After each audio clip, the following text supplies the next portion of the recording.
Alright, part 2 of the Bjorn Best Build DPS testing. So far, the winners seem to be Shadowbeak and Nocklum, or the overall best pals I've tested so far, but I've only tested like 4, so that doesn't say so much. In this one I will be using Faleris, which I was very much looking forward to do. It's one of my favorite pals, because of the 2 Tornado exclusive skills, Raging, Flame Wave, and whatever the other one is called. But he has 2 skills, and you can see his health is already low just from accidentally tanking an Aqua Burst. And that was kind of what ended up happening with this pal a lot in this fight. I had a great time with this pal fighting stuff like Victor and Saya, where it was just like the movement based ability was really good. It made the pal dodge a lot on its own. You didn't have to withdraw dodge so much, it was just zooming around the place, not getting hit, managing itself fine, and that was even without Vampiric. So I thought this pal would be really good against Hard Mode Bjorn, but it turns out that having these crazy good fire skills and the movement based abilities and everything, it basically meant that Faleris was tanking a lot of skills, both accidentally and targeted towards it. Like this movement based skill, it would fly into almost all the skills aimed at me, just random aqua bursts, random splash, random everything. Bjorn really likes focusing Faleris, probably because it's a fire pal or because it's doing a lot of damage. So it ended up being probably, instead of being like the easiest fight because it's super effective with these really strong fire skills, it ended up being probably the most difficult pal I've used in this sort of fight. The hitbox for Faleris is also pretty big, so even that Hydro Laser could have hit it. And then it's gonna be zooming around the place, accidentally getting hit by stuff all the time, doing a lot of withdraw dodging, which resets the aggro. Overall, Faleris, even if the DPS is pretty good, like it can put out a lot of burst damage with 3 fire skills using its exclusive skills and the flame funnel. But you'll see that's an example there, flying into an apocalypse aimed at me, tanking these bubbles that are also aimed at me. At the very start of the fight, it tanked an aqua burst that was aimed at me. And those are just the skills that are aimed at me. Then you see here, these dark wisps here. There's a risk it flies straight into all of those with some bad timing.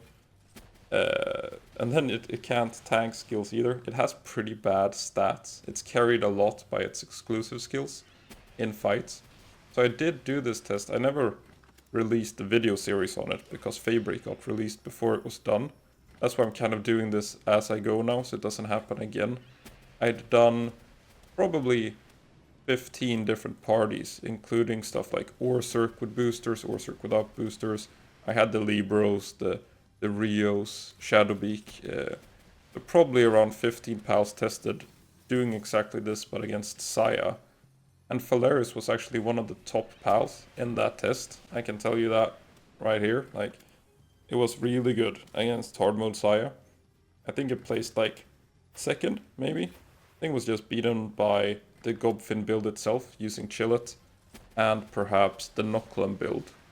But against Bjorn, just the difficulty of having to withdraw dodge everything made this pal really difficult to use here. So even like you got yourself your fire pal, strong fire exclusive skills, it's ice, you would probably be much better off using Faleris Aqua with Flame Funnel and Airblade and stuff instead. Just overall, Faleris was very difficult to use.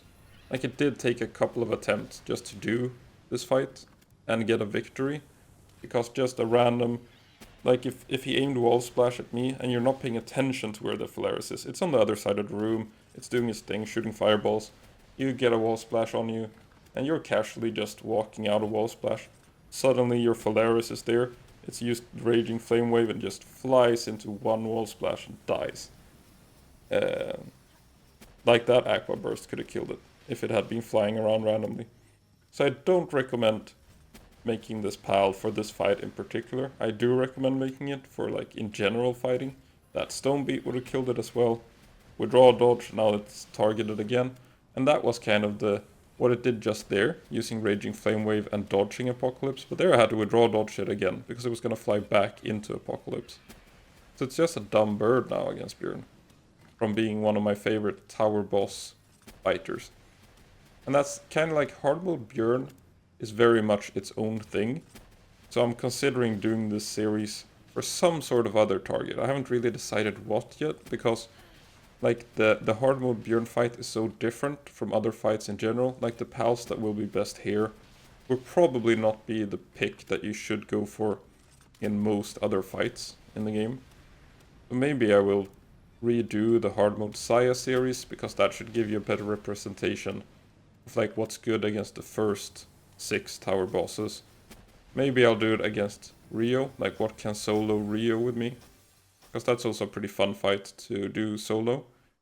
So this series will be about hard mode Bjorn, but it probably won't be like universal for what is the best pal.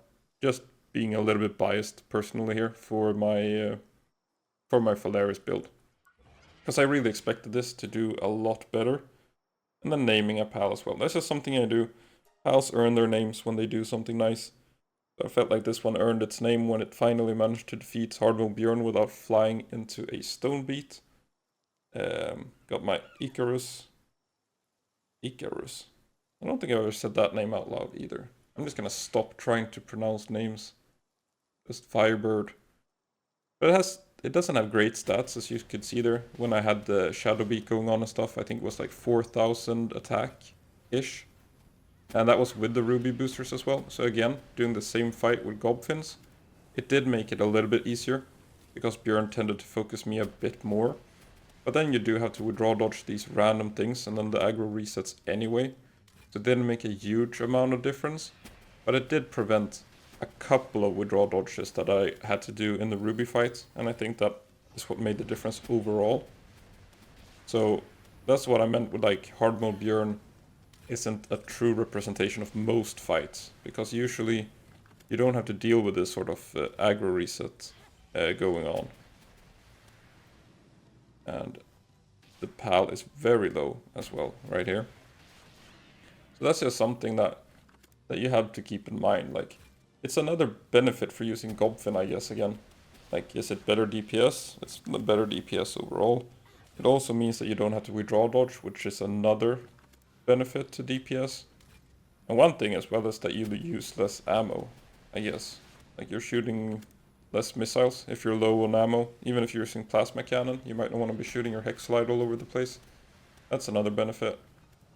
There was a sweet little dodge by Faleris getting out of the apocalypse with a flying move. Then it almost flew straight back into it. Here are the overall times again. Faleris did pretty poorly. It ranked worse than Celestir, and I was not impressed with Celestir.